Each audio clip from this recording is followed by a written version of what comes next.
আল্লাহ রাব্বুল আলামিন এই কথাটা আমাদেরকে বিভিন্ন আয়াত দিয়ে স্মরণ করিয়েছেন। আজকের আয়াতে ওইটাই আছে, ইয়াউমা তাআতি কুল্লু নাফসিন তুজাদিলু আন নাফসিহা।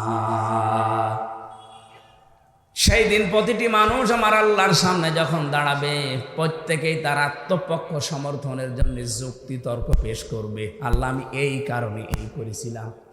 কিছু মানুষ বলবে, আল্লাহ তোমার বিধান আমি মানি নাই, হ্যাঁ আমার যুক্তি আছে, কি এত সন্তানাদি দিয়েছো, তাদের কারণে তোমার হুকুম আমি মানতে পারিনি, তোমার যে সেজদা দেব সময় পাইনি। আল্লাহ পাক বলেন, সঙ্গে সঙ্গে আমি ডাক দেব হযরতে ইয়াকুবকে। তার 12টা সন্তান ছিল, কয়টা বলেন? ডাক দিয়ে বলবে, ওই বেটা, তোর চাইতে আমার এই বান্দার সন্তান অনেক বেশি ছিল। তোর তো 2টা 4টা 6টা, এর তো 12টা ছেলে ছিল, 12টা আরো মেয়ে ছিল। বলতো আমার বিধান কোনদিন সন্তানের ওসিলা দিয়ে অবজ্ঞা করেছে, মেয়ে মানে নাই, এমন কোন রেকর্ডের জীবনে আছে? এ যদি চলতে পারে আমার বিধান মতো, সন্তান থাকার পরও তুই কেন পারলি না? আপনি বলেন তো, আপনি নিজে কি জবাব দেবেন? কিছু মানুষ বলবে, আল্লাহ আমার সম্পদের কারণে রাষ্ট্রের দায়িত্ব ছিল, এই জন্য আমি পারি নাই। আল্লাহ সুলাইমান নবীকে ডাক দেবে যে এর চাইতে তোর সম্পদ বেশি ছিল, তামাম দুনিয়া তাকে চালাতে দিয়েছিলাম আমি। বাংলাদেশ না, শুধু তামাম দুনিয়া, প্রত্যেকটি পশু পাখির ভাষা, জিনদের ভাষা পর্যন্ত নবী বুঝতো, কত দায়িত্ব ছিল তার। এরপর কোনদিন আমি আল্লাহর বিধান সে লঙ্ঘন করে না। আপনি আত্মপক্ষ সমর্থনের জন্য কোন দলিল, কোন যুক্তি তর্ক নিয়ে যাবেন? যা নেবেন আল্লাহ সব খণ্ডন করবে, আপনার চাইতে ওইরকম মানুষ দিয়ে। বলবে, আল্লাহ আমি অসুস্থ ছিলাম, শারীরিক ভাবে পারি নাই। আইয়ুব নবীকে নিয়ে এসে বলবে, এর চাইতেও বেশি।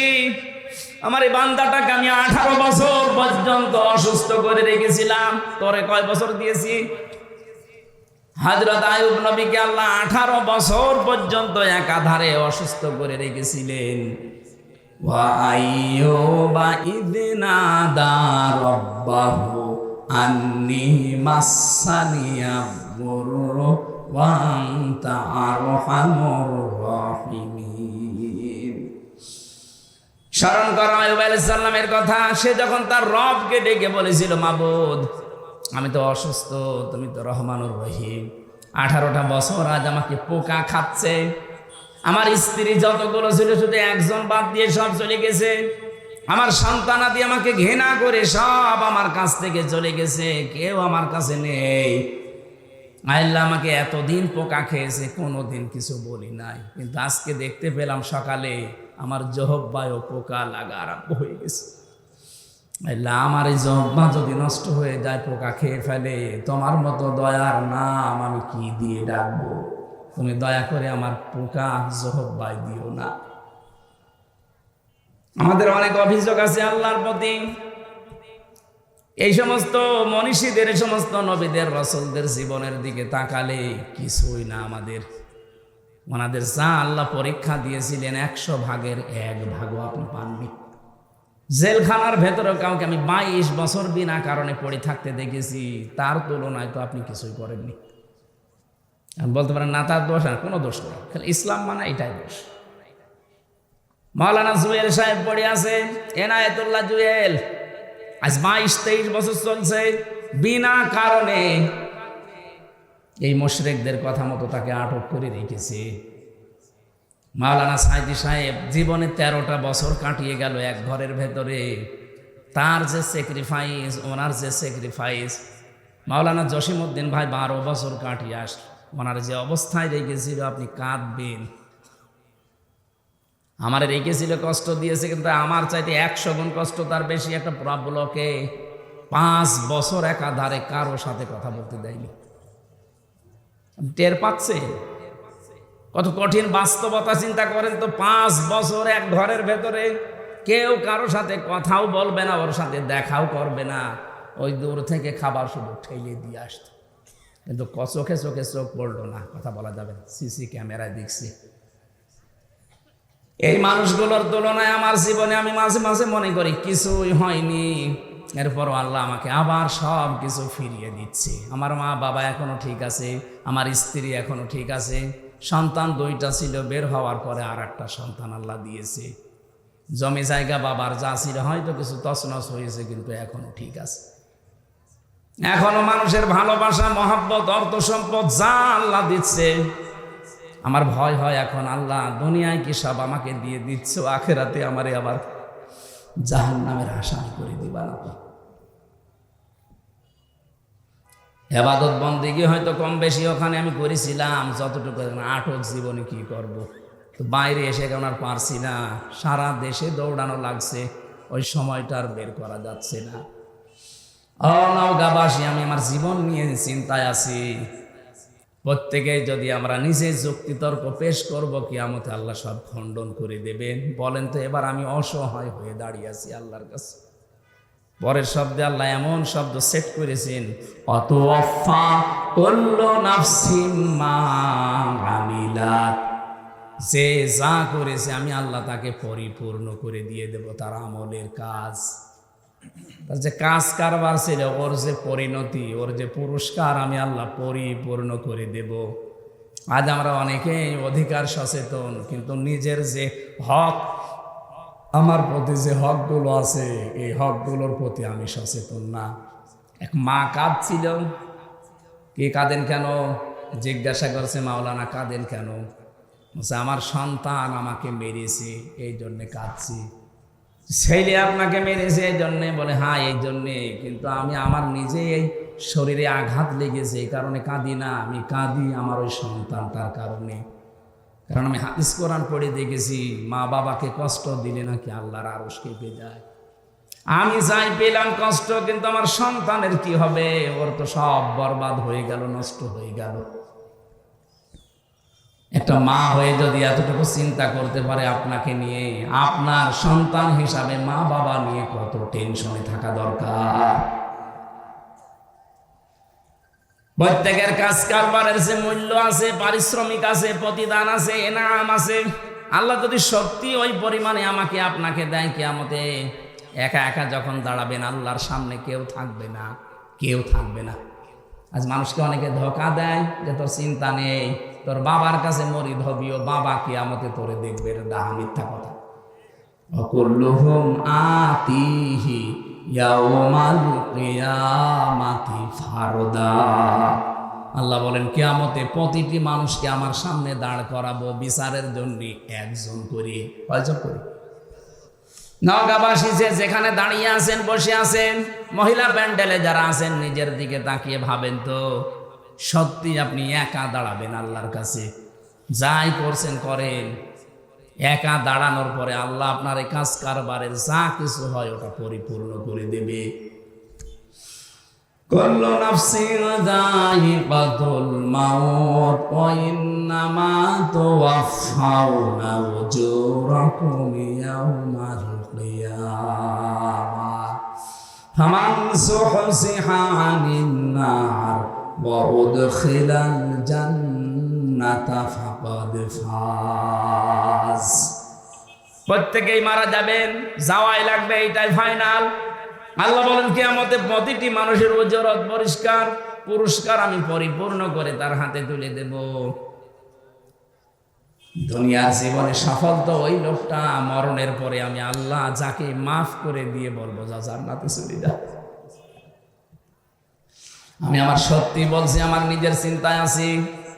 জেলখানায় যে জীবন সম্পর্কে আরো বেশি আমি বুঝে ফেলেছি, এটা পুরা ধোঁকা। এখনই মারা গেলে যেই সন্তান, যেই স্ত্রী, যেই মা বাবার জন্য আমি বৈধ অবৈধ দেখি না, আল্লাহর কসম করে বলছি, আজকে রাতে স্ত্রীকে যদি বলেন যে আমি মারা গেছে তোমার স্বামী, তুমি যে খাটের উপরে আসো, শুধু রাত খাটের নিচে তারে রেখে দেব। স্ত্রী বলবে না, এ ঘরে আমি একা থাকতে পারবো না, জিন আসবে। কথা বলো দেখা। আপনার মা বাবা আপনাকে ভালোবাসে, আমিও জানি। ওকে যদি বলেন যে সন্তান আপনি পেটে নিয়েছিলেন, জন্ম দিয়েছেন, এ মারা গেছে, এখন আপনারা যে খাটে থাকেন এই খাটের নিচে আপনার সন্তানটাকে মাটি দেওয়া হবে, সারা জীবন এখানে থাকবে। যতই ভালোবাসে মা বাবা, জীবনেও রাজি হবে না। এই হচ্ছে দুনিয়া। এটা কি আল্লাহ আমাদের প্রত্যেককে সত্যি দুনিয়ার ধোঁকা সম্পর্কে তুমি সচেতন হওয়ার তৌফিক দান করো, বলেন আমিন। মাঝে মাঝে ভাবি আল্লাহ তুমি সত্যি যদি আমাকে যা করছে এগুলো দিয়ে দাও না, আমার ভার বোঝা বহন করা সম্ভব না।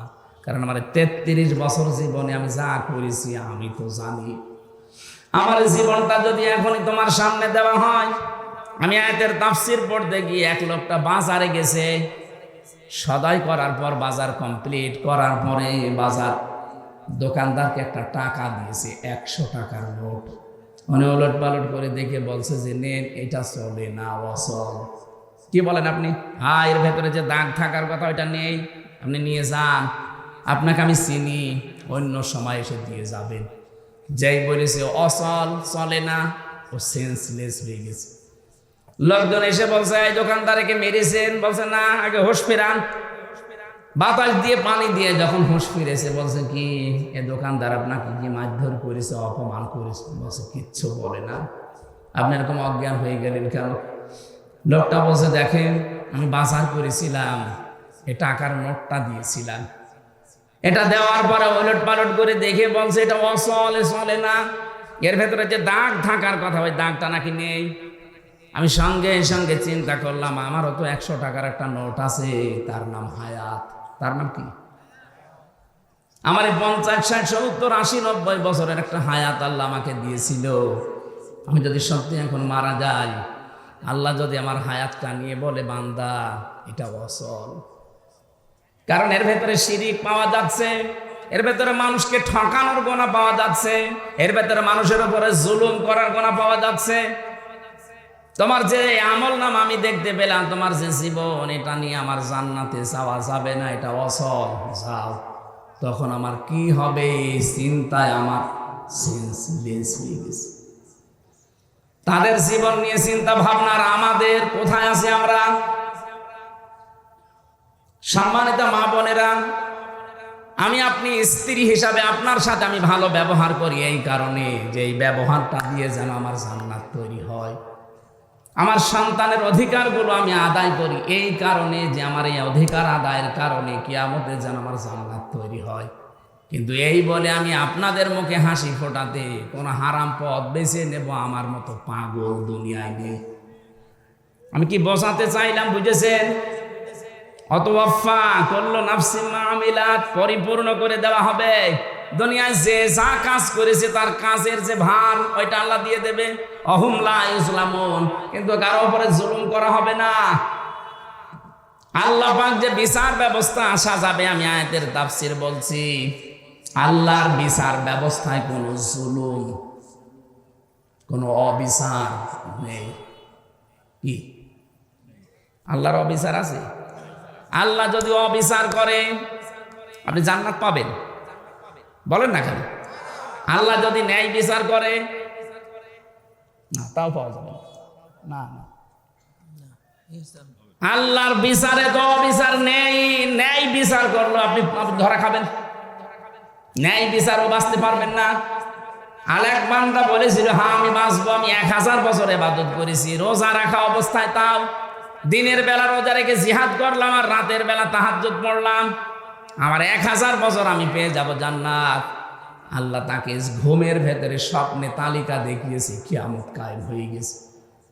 ফেরেশতাকে বলছে ওকে শুধু একটু জাহান্নামের যে জায়গা দিয়ে গরম ওঠে ওখান থেকে ঘুরিয়ে নিয়ে আয়। ওখানে এক ধরন দিয়েই ওর পানির পিপাসায় কলিজা ফেটে যাচ্ছে। ডাক দিয়ে বলে ভাইরা আমি খুব অবস্থা খারাপে আছি, একটু পানি দেন। পানি দিতে পারি, 1000 বছর যা করেছে অর্ধেক দিয়ে দেওয়া লাগবে, দিয়ে দিলাম। যা পানি পান করার পরে প্রসাবের চাপ দিয়েছে। ফেরেশতারা আমার তো প্রসাব করার জায়গা লাগবে, বলে না এখানে সে ব্যবস্থা নেই, করে দিতে পারি, বাকি যে ইবাদত আছে 500 বছরের ওইটাও দেওয়া লাগবে। আমার জীবন বাঁচে না, আমার শরীর অসুস্থ হয়ে পড়ছি, জান দিয়ে দিলাম। প্রসাব করার পরে আল্লাহ যেন ডাক দিয়ে বলে বান্দা 1 গ্লাস পানি ভেতরে ঢোকালে আর 1 গ্লাস পানি বের করলে, এর বিনিময়ে 1000 বছরে যা করেছিলে সবই তো দিয়ে দিলে। আমি তোমাকে কিছুই দেইনি, কিন্তু 1000 বছর প্রতিদিন 1 গ্লাস করে পানি তো খেয়েছো। প্রতিদিন 1 গ্লাস পানির জন্য 1000 বছরের ইবাদত দেওয়া লাগবে, এরপরে জান্নাতে যা। এই জন্য আল্লাহ যদি সত্যি কারো কাছে ন্যায় বিচারও করে, কেউ বাঁচতে পারবে না, সব ধরা খাবো আমরা। একটা বুদ্ধি আছে, আল্লাহ পাক যদি মাফ করে দেয়। এই জন্য কাবা শরীফ যারা তাওয়াফ করেন দেখবেন ষষ্ঠ চক্কর দেওয়ার সময় রুকনে ইয়ামিনী থেকে হাজরে আসওয়াদ এই জায়গাটা একটা দোয়া পড়া লাগে, আল্লাহুম্মা ইন্না আলাইয়া হুকুকান ফিমা বাইনি ওয়া বাইনিকা। হে আল্লাহ, আমি তোমার গোলাম বলছি, তুমি আমার মালিক হিসাবে আমাকে যা যা পাওয়ার সব দিয়ে দিয়েছো, কিন্তু তুমি যে আমার মালিক হিসাবে আমি তোমাকে কিছু দেব, কিচ্ছু দিতে পারিনি। একটা জিনিস আমার কাছে আছে, তুমি আমারে মাফ করে দাও। বিশ্বনবী নিষ্পাপ হওয়ার পর প্রতিদিন এইটা 100 বার করে পড়তেন, আল্লাহুম্মা হাসিবনি হিসাবান ইয়াসীরা। আল্লাহ তুমি যাই করো আমার হিসাবটা সহজ করে দিও। সাহাবী প্রশ্ন করলেন, হুজুর হিসাব ইয়াসীরা কারে বলে? বিশ্বনবী বলেন, আল্লাহ যাকে মাফ করতে চাইবে ওই বান্দাটাকে আলাদা করে এক জায়গায় নিয়ে ঘিরে ফেলবে কুদরতের চাদর দিয়ে। লক্ষ কোটি কোটি মানুষের সামনে থেকে চোখের আড়াল করে ফেলবে তাকে ঘিরে ধরে আল্লাহ নিজের সামনে দাঁড়িয়ে ওকে বলবে, এটা করেছিলি, এটা করেছিলি, এটা করেছিলি।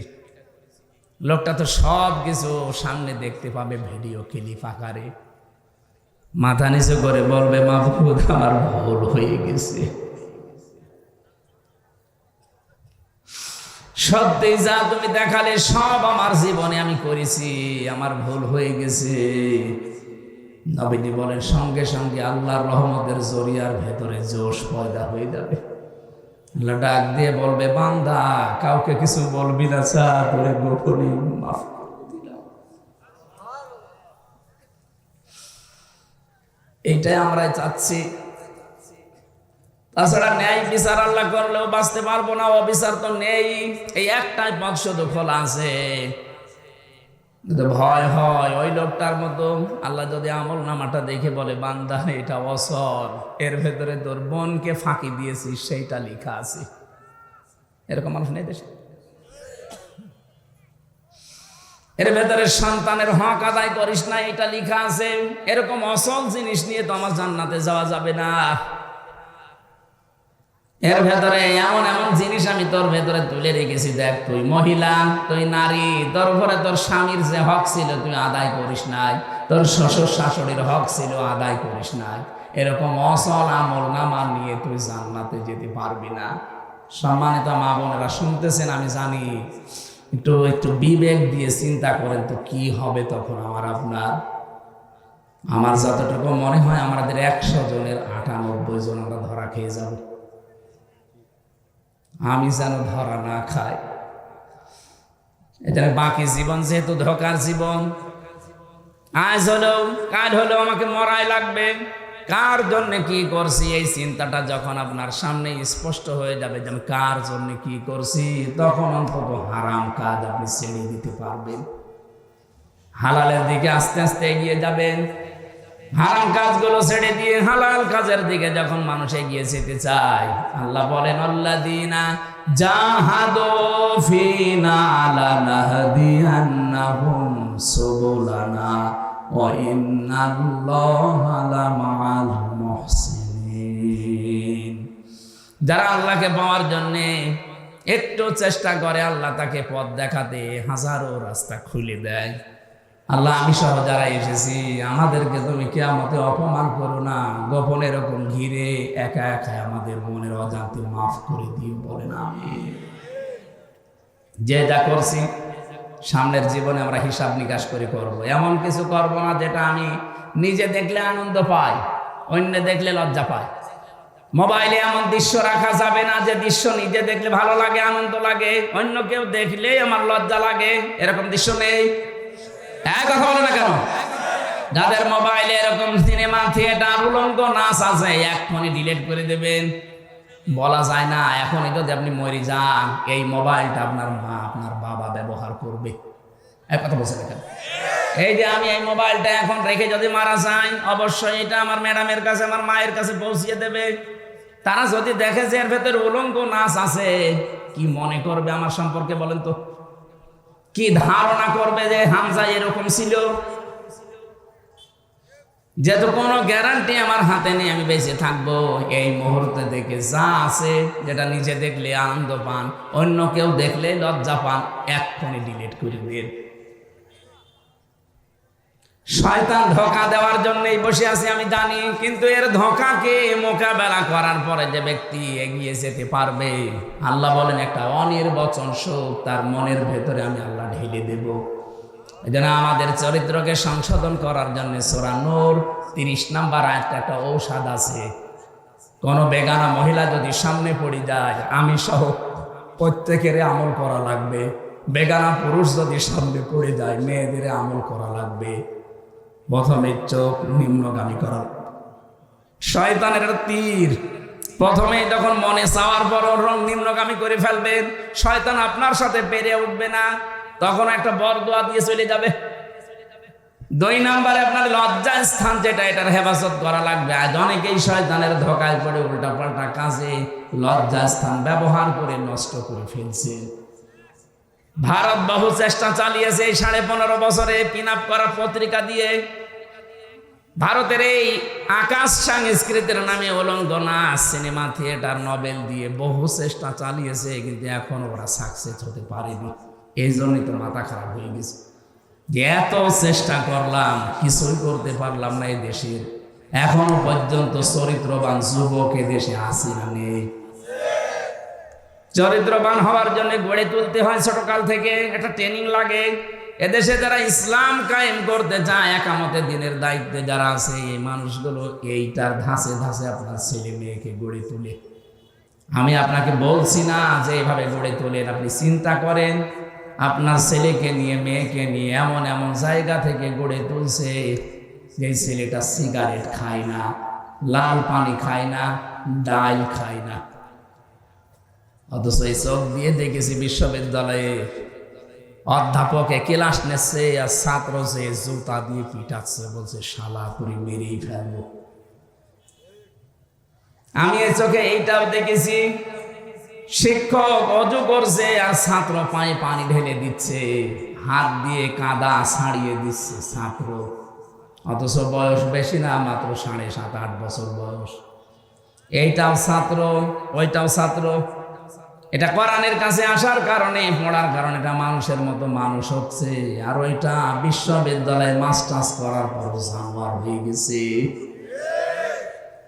জামানা যা সামনে আসতেছে খুব কঠিন জামানা, এই জন্য হেফাজতে থাকা লাগবে। বিশেষ করে পরবর্তী প্রজন্মগুলো এমন এমন কিছু রেখে না যায়, আমি মরে গেলাম শেষ, কিন্তু ওরা তো মরে না।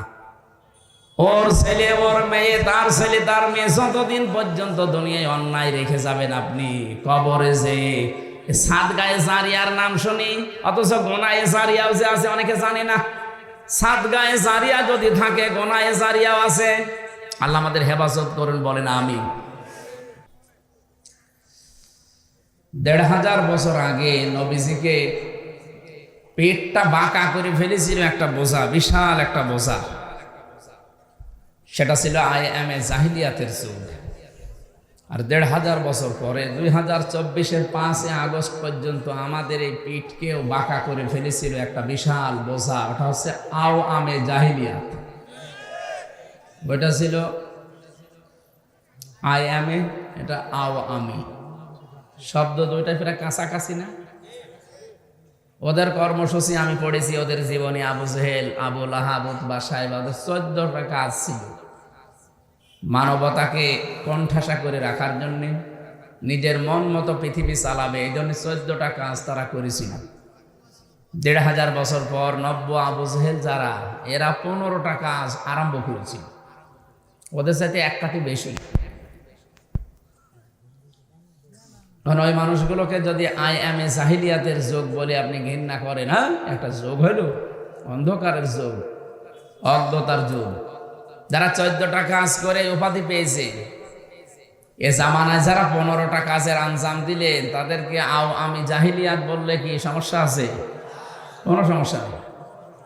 সুতরাং এই জগদ্দল পাথর আল্লাহ আমাদের বুকের উপর থেকে নামিয়ে দিয়েছেন। আলহামদুলিল্লাহ।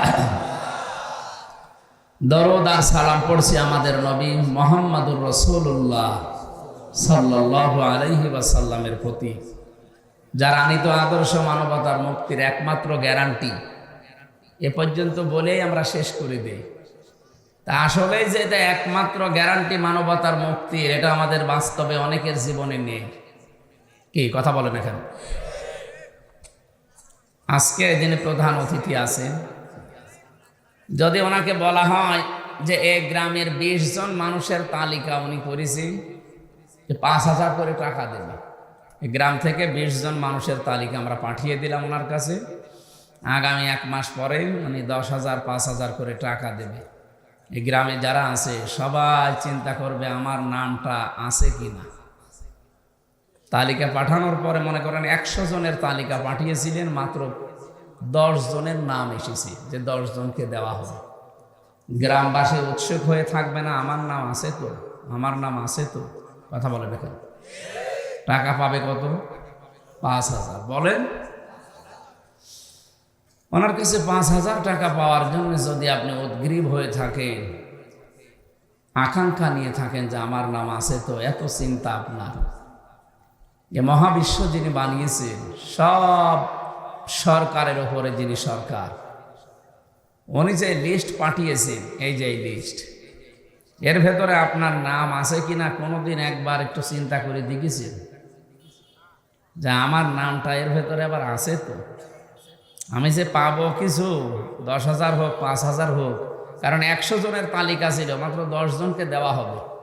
এই 10 জনের ভেতরে আমার নাম আছে কিনা চিন্তা ভাবনা করা দরকার না? কোরআনে কারীম আমি যতটুকু স্টাডি করেছি, পড়েছি, আমি দেখেছি 300 তালিকা আছে এর ভেতরে। 300 কত?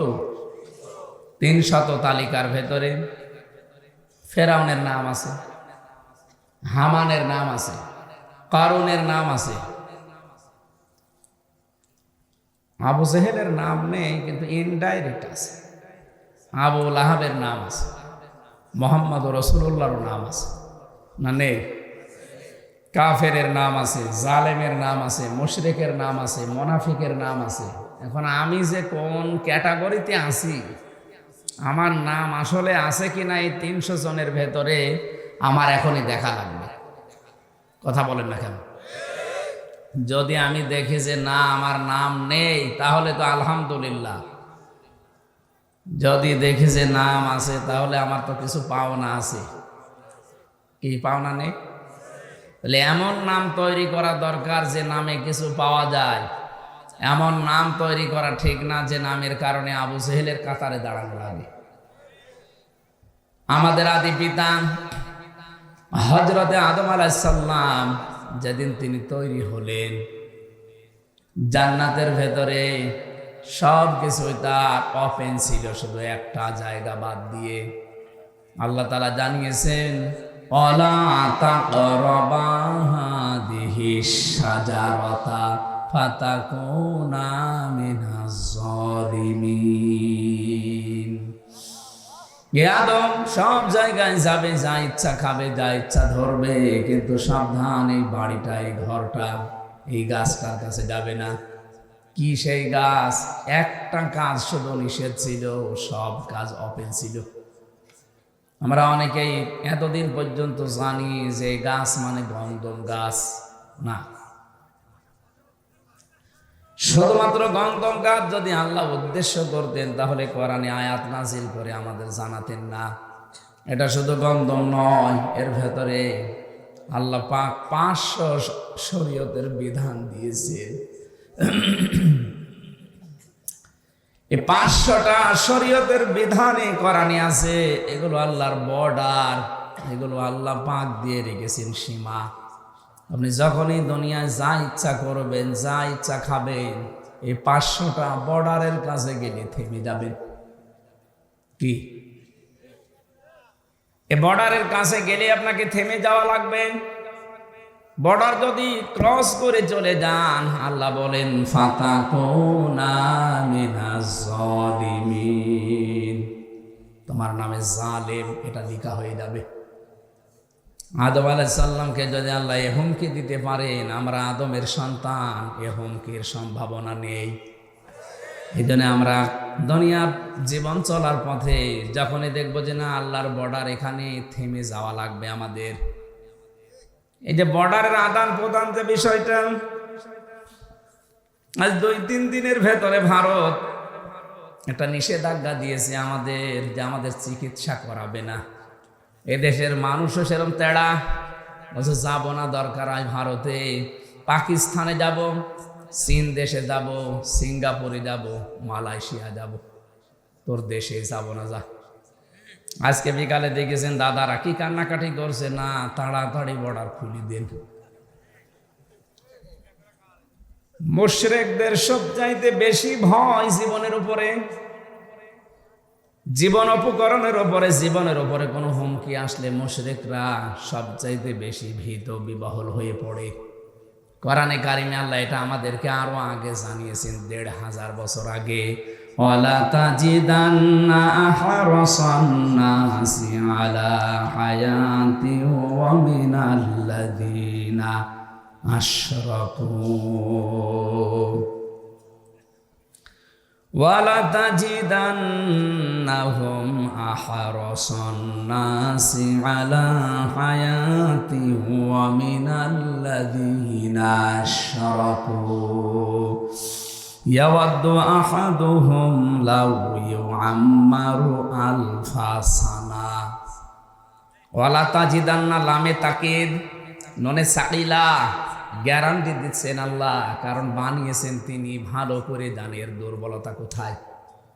আল্লাহ বলেন, হে নবী, অবশ্যই আপনি এই পৃথিবীতে যত মানুষ আমি বানিয়েছি, 4500 ধর্মের লোক আছে এখন।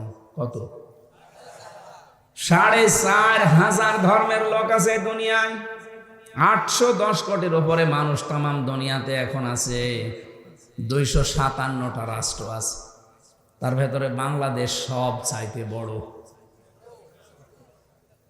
এ দেশের চাইতে কয়েকদিন আগে গেছিলাম মালয়েশিয়া, পুরাটা ঘুরলাম।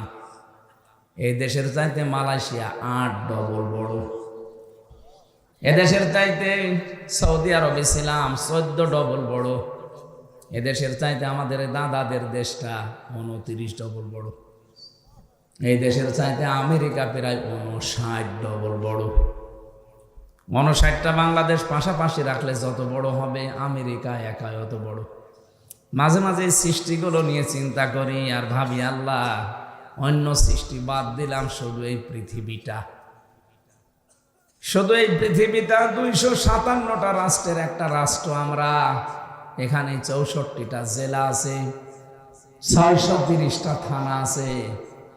বাংলাদেশে কুষ্টিয়া একটা জেলা, সদর একটা থানা। এ থানায় কতগুলো গ্রাম আছে, এর ভেতরে আমার এই থানা পাড়াটা একটা পাড়া। এ পাড়ায় কত হাজার হাজার মানুষ আমরা আছি, তার ভেতরে আমি হামজা একজন। বাংলাদেশ বাদ দিলাম, পুরা পৃথিবী বাদ দিলাম, শুধুমাত্র থানা পাড়ায় একটা জায়গায় 3-4 কাঠা জায়গার উপরে আমি থাকি। এতটুকু মানুষ আমি, বিশাল সৃষ্টির তুলনায় আমি তোমার কাছে কি? কিছুই না। আমার নিজের শরীরের ভেতরে আল্লাহ যা দিয়েছে এগুলো আমার কন্ট্রোলের বাইরে না। আমার হাত আমার কথা শোনে? হ্যাঁ, শোনে। এখন যদি আপনি টয়লেটে বসে বলেন, দেখো আমি কিন্তু আমির হামজা, আমি নাক ধরতে পারবো না, কিন্তু গন্ধ যেন না আসে, নাক শুনবে। বলে তুমি আমির হামজা না, আমির হামজার বাপ হলেও অসুবিধা নেই, আগে নাক ধরো গন্ধ থেকে বাঁচতে চাইলে। তাহলে আমার নাকও আমার কথা শোনে না। যেটা বলতে চাচ্ছিলাম, আল্লাহর এই বিশাল সৃষ্টির তুলনায় আমি কিন্তু একেবারেই নগণ্য, একেবারে কিছুই না, উল্লেখ করাও যায় না আমারে। আল্লাহ রাব্বুল আলামিন বিশাল পৃথিবীর ময়দানে আমাকে পাঠিয়েছেন একটা ছোট্ট জায়গায়। একা একা থাকলে আমার এই চিন্তাটা আসে, আল্লাহ পাক যদি বলে, হামজা 2024 সালের অক্টোবরের 31 তারিখ পর্যন্ত তোরে মাফ করে দিলাম, যা, হিসাব দেওয়া লাগবে না। শুধু নভেম্বরের 1 থেকে, এটা নভেম্বর ডিসেম্বর চলছে, 1 থেকে 7 তারিখ আজকে, এই 7 দিনের হিসাব দিয়ে জান্নাতে চলে যায়। আমার যা লাখ লাখ আমার যা কাজ কারবার, আমার এই 7 দিনের হিসাবও এখন জোগাড় করা সম্ভব হয়নি। আপনারা পারবেন? আপনারা পারবেন না? না, আপনারা জলিলের এলাকার লোক, পারবেন না? আপনারা পারবেন। এই জন্য চিন্তা হয়, আল্লাহ আমাদের আদি পিতা উনি জালেম হওয়ার ঘোষণা পেয়েছে, এই গাছটার কাছে গেলে খালি একটা বর্ডার দিয়েছিল, বিশাল জান্নাত মাত্র একটা বর্ডার ছিল, আর এই সত্য দুনিয়া এখানে বর্ডার আমার 500। কত? 500 বর্ডার যদি আমি একটাও ক্রস করি আমি জালেম হয়ে যাব। আমি আবার জালেম হয়ে গেলাম না তো, কারণ জালেম যারা ওরা কিন্তু আল্লাহর মামলার আসামি। শব্দটা শুনতে যত ছোট মনে হচ্ছে, এত ছোট শব্দ না। জালেম এই শব্দটা শুনলে শরীরে কম্পন এসে যাওয়ার কথা, কারণ আমরা কম বেশি অনেকেই জুলুমের সাথে জড়িত হয়ে গেছি। হয় মনের উপরে জুলুম হচ্ছে, নাই সন্তানের উপরে, নাই স্ত্রীর উপরে, নাই স্বামীর উপরে, নাই জনগণের উপরে, নাই আল্লাহর উপরে। জুলুম আমাদের যে কোনো সাইডে আছে, আর জুলুম করলে সেই লোকটা টার্গেট কার? আরো জোরে বলেন, ইন্নামাস সাবিলু আলাল্লাযীনা ইয়াযলিমুনান নাস। সূরা সূরা 42 নম্বর আয়াতের প্রথম অংশে আছে, আল্লাহ বলেন আমি নিজে জালেমদের বিরুদ্ধে মামলা দেব। ও নওগাঁর মানুষেরা, নিজের দিকে এবার তাকিয়ে ভাবেন তো, আমরা আবার মামলার আসামি হয়ে যাইনি তো? মামলার বাদী যত বড় হয়, কেস তত কঠিন হয়। আপনারা শুনছিলেন আমি 3টা বছর জেলে ছিলাম। আমার মামলার বাদী যদি কোনো সলিমদ্দি হতো, 3 বছর না 3 দিনে আমি বের হয়ে চলে আসতাম। কারণ টাকা লাগতো, হয়তো তার কয় টাকা লাগতো। আমি যে আকিস গ্রুপে চাকরি করতাম, ওদের খতিব ছিলাম মেন মসজিদের, যত যা লাগে ওরা দিতে রাজি হয়েছিল। কিন্তু এমন জন মামলা দিয়েছে যে টাকা খায় না, একেবারে খোঁজ যে পালিয়েছে উনি। মাওলানা মামুনুল হক আর কয়েকজন মিলে যাদের টার্গেট ছিলাম, তার ভেতরে আমি একজন। মামলা যেহেতু বাদী বড়, এই জন্য মামলাও কঠিন হয়ে গেছে। এই মামলাটা সিএমএম কোর্ট, জজ কোর্ট, হাইকোর্ট মিলে প্রায় 30 বারের উপরে তুলেছিলাম 3 বছরে। না, জামিন হয়নি। যেহেতু মামলার বাদী বড়, সর্বোচ্চ জায়গায় উনি আছে, ওই জন্য জামিন আমি পাইনি। বলেন তো বাস্তবতা, এবার আল্লাহ নিজে বিচারপতি, নিজে মামলার বাদী, যদি সত্যি কেউ আসামি হয়ে যায়, ও আর ছাড় পাওয়ার, জামিন পাওয়ার, মুক্তি পাওয়ার কোন সম্ভাবনা আছে? এই জন্য তো ভয় লাগে। আমি যা করছি আসলে আমি আমার মামলার আসামি হলাম আল্লাহর না তো। পুলিশের কাছে বাধা দিলে পুলিশ বাদী কেস হয়। মানুষ হয়ে মানুষের উপরে যারা জুলুম করেছেন তারা আল্লাহবাদী কেসের আসামি। 15.5 বছরে যা করলেন, আপনি নিজের বিবেকের কাছে বলেন, মানুষ হয়ে আপনি কত মানুষের উপরে জুলুম করেছেন। মিথ্যা মামলা দিয়ে, মিথ্যা সাক্ষী দিয়ে জীবনটা তার নষ্ট করে দিয়েছেন। এখন অনেকের হয়তো বিবেক ফিরে এসেছে, এতদিন বিবেকটা কাজে লাগতো না। এই মানুষগুলোই দেখতে পাচ্ছি এখন এসে তওবা করার জন্য আস্তাগফিরুল্লাহ পড়ছেন। না, আপনার জন্য আস্তাগফিরুল্লাহ না। জেলখানায় এক ওসি আমার সাথে ছিল, আমারে বলছে হুজুর দেখেন তো আমার একটা তাওবা করেছিলাম, হয়েছে কিনা বলেন। যে এই যে নির্বাচন গেল, এইটা আমি বাইরে ছিলাম, রাত 12টার পর থেকে আমি ভোট কাটা আরম্ভ করেছিলাম, ফজর পর্যন্ত পুরা ভোট আমার লোকজন দিয়ে আমি কাটলাম। বাক্স ভর্তি করে যার যার জায়গায় পৌঁছিয়ে দিলাম। ফজরের আজান দিলে তাড়াতাড়ি গোসল করে ওযু করলাম, নামাজ 2 রাকাত পড়ার পরে এবার বললাম আস্তাগফিরুল্লাহ। হুজুর আমার এই তাওবা হয়েছে না। আমি তখন ফাঁসির কন্ডেম সেলের ভেতরে দেখা করতে গেছে, শুনেছি আমির হামজা এসেছে, যে বলছে আমার যে তাওবা, এ তাওবা কত দূর গেল, না কোনো জায়গায় যায়নি। এ তাওবা তো হয়নি, কারণ আপনি তো আল্লাহর কাছে দোষ করেননি, আপনি দোষ করেছেন হামজার কাছে। কথা বলছেন এখানে। আপনি যদি আল্লাহর কাছে দোষ করতেন তাহলে তো আস্তাগফিরুল্লাহ পড়তেন। আপনি দোষ করলেন হামজার কাছে। একটা এমপি বানাতে 3.5 থেকে 4 লাখ হামজা লাগে। কথা বলেন না? আপনি আমাদের রায় বাদ দিয়ে নিজের মন মতো করে জালেমকে টিকিয়ে রাখতে গিয়ে এই কাজ করলেন, আর এখন বলছেন আস্তাগফিরুল্লাহ। আপনি কি ইয়ারকি মারেন? অপরাধ করেছেন যার কাছে, স্বীকার করেন তার কাছে। আপনাকে মাপ পাওয়ার একটাই শুধু বুদ্ধি এখন আছে, আপনি 3.5 থেকে 4 লাখ হামজার কাছে যে ভুল স্বীকার করবেন যে আমার ভুল হয়ে গেছে। কথা বলেন না কেন? আমরা যদি মন থেকে বলি ঠিক আছে ভুল হয়েছে হয়েছে মাফ করে দিলাম, তারপরে আপনি মাপ পাবেন। কিন্তু ভয়ঙ্কর বিষয় হচ্ছে এই কয় বছরে অনেক হামজা কবরে চলে গেছে। আপনি তাদের কাছে মাপ চাবেন কি করে? এইটাই তো খারাপ কথা। আপনি তাদেরকে পাবেন না দুনিয়ায়, আর ফিরেও তারা আসবে না, মাফও চাইতে পারলেন না। এজন্য কারো কাছে যদি অন্যায় কেউ কিছু করে থাকেন, বেশি দেরি না করে তাড়াতাড়ি ক্ষমাটা চেয়ে নেবেন, কারণ হতে পারে দুনিয়ায় আর কোনোদিন তার সাথে আপনার দেখা হবে না।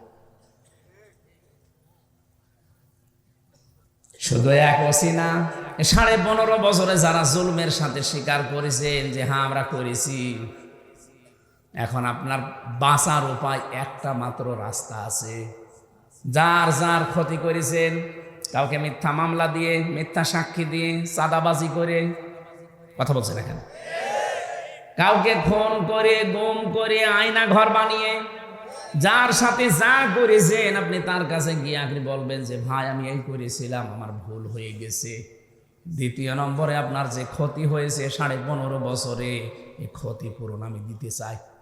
কেউ যদি বলে আমার 10 লাখ টাকা ক্ষতি হয়ে গেছে, যে আমার বিনা কারণে ধরে আপনি প্রায় 32 লাখের মতো টাকা আমার বাবার কাছ থেকে নিয়েছেন, ওই মামলার আয়ু এখন মাঝে মাঝে বলে হুজুর মাফ করে দিয়ে, মাফ করতে পারি, টাকা ফেরত দিন। হ্যাঁ মাফ করে দেবো, টাকা ফেরত দিন, তারপরে মাফ। আপনি টাকা দেবেন না, বলবেন হুজুর মাফ করে দিন। টাকাগুলোকে আমার গাছের পাতা ছিল আমার বাবা। শুধু আমি একা নাই ভিকটিম, যত ভিকটিম এই বাংলাদেশে আছে তাদের কাছে গিয়ে বলবেন যে আমি এই ক্ষতি করেছিলাম, আপনাকে মিথ্যা একটা মামলা দিয়েছিলাম, মিথ্যা সাক্ষী দিয়ে আপনাকে আমি 2 বছর জেল খাটিয়েছি, 5 বছর জেলে রেখেছি, রাগ কন্ট্রোল করতে না পেরে কোনো স্বার্থের কারণে, এখন আপনি আমার মাফ করে দেন। উনি যদি বলে মাফ করতে পারি, আপনার কারণে 2 বছর 5 বছর জেল খেটে আমার 20 লাখ টাকা লস হয়েছে, ওই টাকাটা দেন, আপনাকে ওই ক্ষতিপূরণ দেওয়া লাগবে। এরপরে বলবেন আস্তাগফিরুল্লাহ। তাছাড়া আপনার ওই আস্তাগফিরুল্লাহ ওসির মতো কত দূর উঠলো দেখেন তো, উঠবে না, মাথার উপরও যাবে না। কত হাজি হজ করে আসে, আলহাজ লেখে নামের আগে, ওই মানুষগুলোর হজ বাংলাদেশে আসার কথা দূরের কথা, জেদ্দার বিমানবন্দরেও আসে না। জেদ্দার বিমানবন্দরে আসবেন, বিমানে উঠবেন, আবার এসে শাহজালালে নামবেন, তারপর তো হাজি না, ও বিমানবন্দরে রেখে চলে এসে। কারণ যাওয়ার সময় যে টিকিট কেটে গিয়েছিল ওইটা হারাম টাকার টিকিট, ছেলের নামে সব লিখে দিয়ে মেয়ের নামগুলো ফাঁকি দিয়ে বলছে মা তোর জন্য দোয়া করে দিলাম। এটা একটা নির্ভেজাল শয়তান। যারা মানুষের জমি ফাঁকি দেন, শরিক ফাঁকি দেন, আপনার 2টা ক্ষতি হবে। 1 নম্বরে ওই শরিক ফাঁকি দেওয়ার সম্পদ আপনি কোনোদিন ভোগ করতে পারবেন না। 2 নম্বরে মরণের সময় আপনি যতই বুজুর্গ দাবি করেন, ঈমান নসিব হবে না, বেঈমান হয়ে মরবেন। এই যে দরবেশ যেটা সালমান এফ রহমান, কি বড় বড় দাড়ি দেখেছেন, পরে বাঁচার জন্য দাড়ি কেটে নমো হয়ে গিয়েছিল। 36,000 কোটি টাকা মারি কাটি 7টা ব্যাংক থেকে। এই লোকটার মাথা থেকে পা পর্যন্ত মাঝে মাঝে তাকালে দেখতাম আল্লাহ, মানুষ এত সুন্দর হয়, অত চরিত্র যে এত খারাপ, অন্যের এক বউ নিয়ে আল্লাহর রাস্তায় কাজ করছে। দেখেননি এক ব্যবসায়ী বউ নিয়েছে, কত নিচে নামতে পারে মানুষ। দাড়ি কেটেছে রসুলের, মানুষ জিজ্ঞাসা করছে আপনি এই কাজ করলেন, দাড়ির ওপরে পোস্ট দিলেন আপনি। মানুষ ও ফতোয়া দিয়েছে, বেশি ফতোয়া দেবেন না আমার কাছে, দাড়ি রাখা সুন্নাত আর জান বাঁচানো ফরজ। আমি সুন্নত কেটে জান বাঁচানো ফরজ আদায় করেছি, বাঁচার জন্য নৌকা ধরেছিলাম, কিন্তু নৌকা আমার ডুবিয়ে দিয়েছে। এই লোকটার মাঝে মাঝে আমার চিন্তা হয়, যখন আদালতে তোলেন, বলেন তো এই যে নামাজ পড়া, রোজা রাখা, হজ করা, ও হজে যে দেখতাম ওই কাবা শরীফের পাশে যে টাওয়ার, হিলটন টাওয়ারে থাকতো, জমজম টাওয়ারে, যেখান থেকে কাবা শরীফ সবসময় দেখা যায়, যেখানে 22 লাখ 25 লাখ টাকা খরচ হয় হজে, এই জায়গায় যে থাকতো। কি বিশ্বাস নিয়ে কি করেছে আমি জানি না, অথচ এই লোকটা সারাটা জীবন যা করেছে দেখেন, একটা সম্পদ এখন আর ভোগ করতে পারছে না, এখন এই মাটির ফ্লোরে থাকা লাগছে। 2 নাম্বার, এই ধরনের মানুষ যেহেতু 32-36 হাজার কোটি টাকা মারিং কাটিং করেছে, এক জীবনে আপনি গুনিয়েও শেষ করতে পারবেন না। তার মানে এই অবৈধ টাকাও জীবনে ভোগ করতে পারলো না, এক ক্ষতি। 2 নাম্বারে, ও মারা যাওয়ার সময় ও ঈমান পাবে না, ও যতই নামাজ পড়ুক, রোজা রাখুক আর হজ করুক, ও বেঈমান হয়ে মরবে। আমরা যেন এরকম কিছু না হই। এতটুকু যদি শেষ হয়ে যেত হাদিসের ভাষ্য, আমি সত্যি এটা বলতাম না। দুনিয়ার ময়দানে যারা অবৈধভাবে ইনকাম করবে, এরা মারা যাওয়ার পরে এদের এই অবৈধ সম্পদগুলো এদের ছেলে, এদের মেয়ে, এদের অধীনস্থ যারা আছে তারা খরচ করবে। ভালো রাস্তায় আল্লাহ খরচ করতে দেবে না, এগুলো আরো অবৈধ কাজে ব্যয় করাবে। তখন ফ্ল্যাক্সি লোড হয়ে, বিকাশ হয়ে আপনার কবরে যাবে। এখন যদি বলেন আমার বিকাশও নেই, নগদও নেই, ফ্ল্যাক্সি আমি জানি না, এমনি খুলে যাবে নগদ। আপনি যান কবরে দেখবেন এমনি বিকাশ খুলে গেছে, শুধু যাবেন আর ফ্ল্যাক্সি হতেই থাকবে। এই জন্য জমি জায়গা যারা ফাঁকি দেওয়ার এই ধান্দায় আছেন, যারা করছেন, এক্ষুনি আপনি পাল্টান। কার জন্য কি করছেন আপনি বলেন তো? আপনার সন্তানটাকে, আপনার স্ত্রীকে খুশি রাখার জন্য, সুখে রাখার জন্য তো করেন নাকি? আমার আপনার মতো পাগল, আমার আপনার মতো বোকা এই পৃথিবীতে আর কেউ নেই যে বোকামি আমি করছি, পাগলামি আমি করছি। কোরআনে কারিমে এই কথাটা আমাদেরকে আল্লাহ বারবার শিক্ষা নেওয়ার জন্য জানিয়েছেন। আমাল হায়াতুদ দুনিয়া ইল্লা মাতাউল গুরুর। ও পৃথিবীর মানুষেরা, কি হয়েছে তোমাদের? দুনিয়ার জীবন কিন্তু ধোঁকা। দুনিয়ার জীবন কি? কথা বুঝতেছেন? আল্লাহ বলেন সন্তান আদি তোর জন্য ধোঁকা, তোর মা বাবাও ধোঁকা, তোর স্ত্রীও ধোঁকা। এই ধোঁকার পেছনে থেকে বিশাল আখিরাতটা নষ্ট করে ফেলিস না। ধোঁকার আমি একটা উদাহরণ দিচ্ছি, একটু মিলান, ভালো করে শুনবেন। এই ছেলে, আবার ওঠো কি করতে? একটু কাটসাট করে একটু বান ডাল দেয় আর বেদের মেয়ে এসে ভেঙে দেয়। এবারে ওঠেন, আপনি দেখেন এক চাপড় দেন।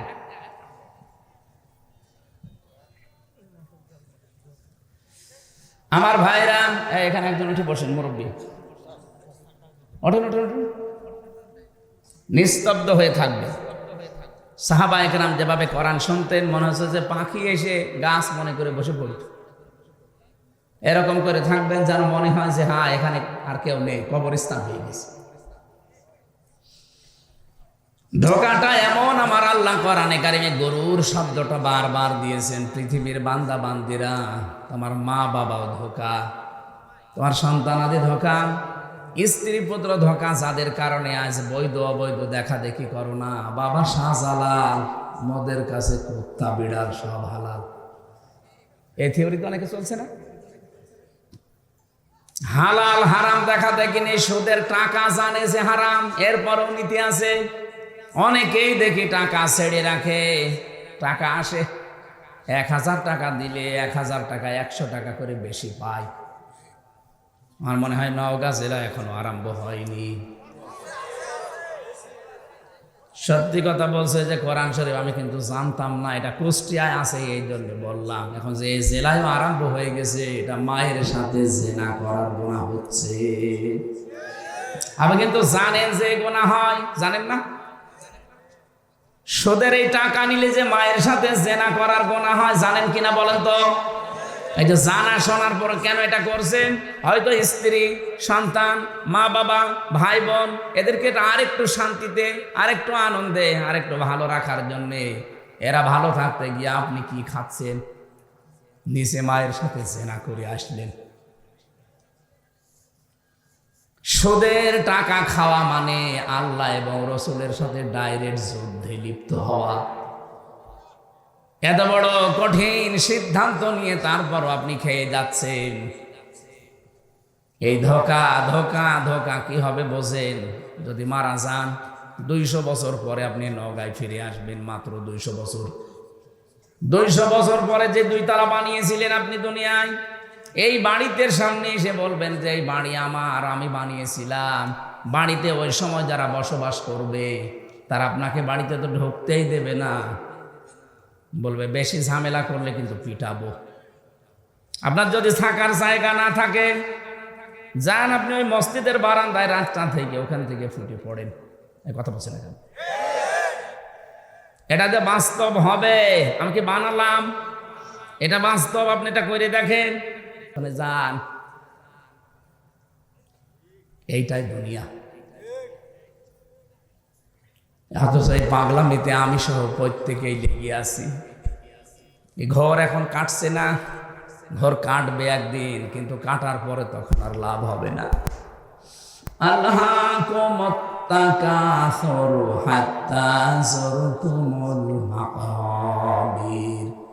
বেশি বেশি পাওয়ার জন্য মানুষ মহাবন্ধ হয়ে গেছে। এ ঘর কাটবে না ততদিন পর্যন্ত যতদিন কবরের কাছে না যায়। এই আয়াতটা কোরআনে কারিমের, এই আয়াতটা আলহাকুমুত তাকাসুর, এটা বেশি বেশি আমি বুঝে ফেলেছি এই 3 বছর জেলে থাকা অবস্থায়। মাত্র 3টা বছর কবরের মতো ওই সেলের ভেতরে ছিলাম। বুঝেছি যে জীবন কত অসহায়, আমি মানুষের কাছে কত অসহায়। যেহেতু যোগাযোগ বিচ্ছিন্ন ছিলাম, এই জন্য আরো বেশি টের পেয়েছি। আরে ভাই, জেলে থাকা না, আমি ছিলাম ফাঁসির কন্ডেম সেলে, তারপরও যোগাযোগ বিচ্ছিন্ন। ফাঁসির কন্ডেম সেলে আরো মানুষ ছিল, কিন্তু 7 দিন পরে তারা যোগাযোগ করতে পারতো সরকারের ফোন দিয়ে। আর আমার আর মামুনুল হককে একেবারে 3 বছর যোগাযোগ বিচ্ছিন্ন। কেউ আমাদের সাথে দেখাও করতে পারবে না, আমরাও কারোর সাথে কথা বলতে পারবো না। কবরের মতো জায়গায় সত্যি কবে টাকা আসবে বাড়ি থেকে তাও জানি না। এই যে অসহায় আল্লাহ বানিয়ে দিয়েছিল, আমার মনে হয় এই কারণে যে আমি উপলব্ধি যেন করতে পারি দুনিয়ার জীবন কি সত্যি। এই যে কোরআন আমার সামনে হাত দিয়ে বলছে, আমি বুঝে ফেলেছি পৃথিবীর জমিনটা আসলে ধোঁকা। কি অসহায় হয়েছিলাম ওই আয়না ঘরে, যে 10 দিন মাটির নিচে ছিলাম। মানুষ যে এত অসহায় হতে পারে, কেউ নেই আমার আশপাশে, মনে হচ্ছে আমি আসলেই কবরে আছি। এমনিতেই মাটির নিচে এক অন্ধকার, এরপরে রাতের এক অন্ধকার। যখন ওরা লাইট বন্ধ করে দিত, মনে হচ্ছে সত্যি আমার নিজের শরীরের পশম পর্যন্ত আমি দেখতে পাই না।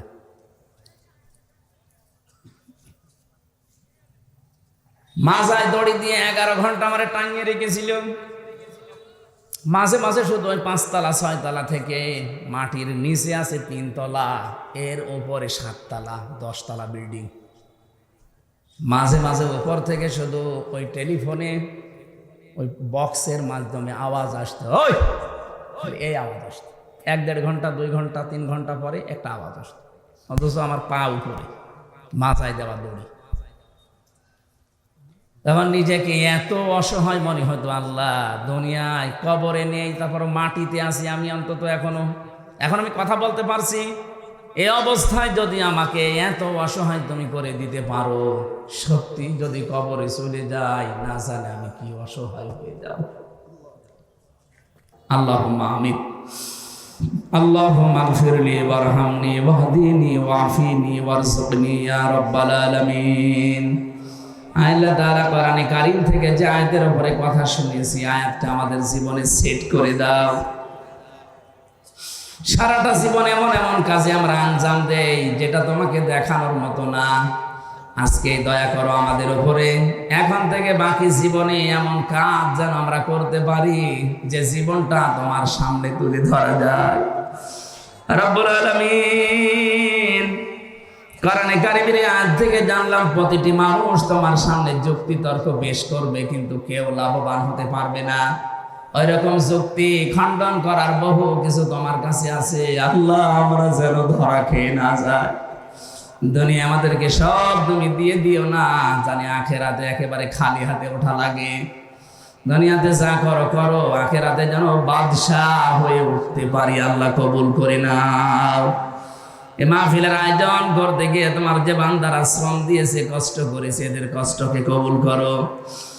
এই শীতের রজনীতে এত রাত পর্যন্ত যারা কোরআনে কারিমের জন্য জেগে আছে, এই মানুষগুলোকে তুমি আজকে মাফ করে দাও। এলাকায় কত মানুষ কবরে আছে, আল্লাহ কবরগুলোকে জান্নাত বানিয়ে দাও। মা বোনদেরকে খাদিজার মতো, আয়েশার মতো বানাও। রব্বানা হাব লানা মিন আজওয়াজিনা ওয়া যুররিয়াতিনা কুররাতা আয়ুনি ওয়াজআলনা লিল মুত্তাকিনা ইমামা। আদম নবীর এই দোয়াটা সন্তান হিসাবে আমরা করছি। রব্বানা যালামনা আনফুসানা ওয়া ইল্লাম তাগফির লানা ওয়া তারহামনা লানাকুনান্না মিনাল খাসিরিন। আল্লাহ, সত্যি আমরা লজ্জিত, সত্যি আমরা অপমানিত, সত্যি আমরা আফসোস করছি। রব্বুল আলামিন, ফিরে এসেছি মন থেকে, তুমি আমাদেরকে আর ফিরিয়ে দিও না, কবুল করে নাও। বারবার চিন্তা হয় কিয়ামতে আবার অপমানিত হয়ে যাব না তো আল্লাহ। এমন কিছু কাজের আঞ্জাম দেওয়ার সুযোগ করে দিও যেটা কিয়ামতে তোমাকে আলাদাভাবে দেখানো যায়। হাল্লাকা সিররুন ইনদাল্লাহ বাইনাকা আনতা ওয়া বাইনাল্লাহ হাল্লাকা সাদাকাতুন তাকফা লা ইয়ালামুহা ইল্লাল্লাহ। জীবনের অভাবগুলো দূর করে দাও, আমাদের স্বভাব ভালো করে দাও। সবচেয়ে বেশি ভয় হচ্ছে নামের আগে আলেম লেখা আছে, এই কারণে কিয়ামতে আবার সত্যি আমরা অপমান হয়ে যাব না তো আল্লাহ। আমার নবী জানিয়েছেন, আলেমদেরকে কিয়ামতে তুমি নাকি আলাদা ভাবে ঘিরে নিয়ে গোপনে বিচার করবা। রব্বুল আলামিন, অপমানিত করো না, নিজ গুণে ক্ষমা করে দাও। দুনিয়ার এই ধোঁকাময় জীবনকে আলা তো জেগে কুলুবানা বা'দা ইদ হাদাইতানা ওয়া হাব লানা মিন লাদুনকা রাহমা ইন্নাকা আনতাল ওয়াহ্হাব। আল্লাহ, যে মানুষ করে বিশাল আয়োজনে বাসর ঘরের মতো সাজিয়েছে তোমার এই কোরআনের অনুষ্ঠানটা, এদের জীবনের যাদের অভাব আছে দূর করে দাও। যারা অসুস্থ আছে শেফায়ে কামেলা জেলা নসিব করো। আগামীতে এই মাহফিলটা কোরআনের প্রচারে আরো বড় করে কবুল করে নাও। মাওলানা মুআজ্জিম অসুস্থ, সুস্থতা দান করো। আল্লাহ তাআলা, আমার বাবার কালকে অপারেশন হবে, আল্লাহ তুমি সাকসেস করে দিও। লা হাওলা ওয়ালা কুওয়াতা ইল্লা বিল্লাহিল আলিয়্যিল আযীম।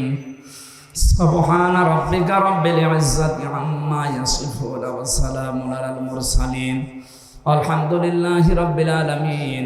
মরণ আসলেই যেন পড়তে পারি লা ইলাহা ইল্লাল্লাহু মুহাম্মাদুর রাসূলুল্লাহ। সালাম।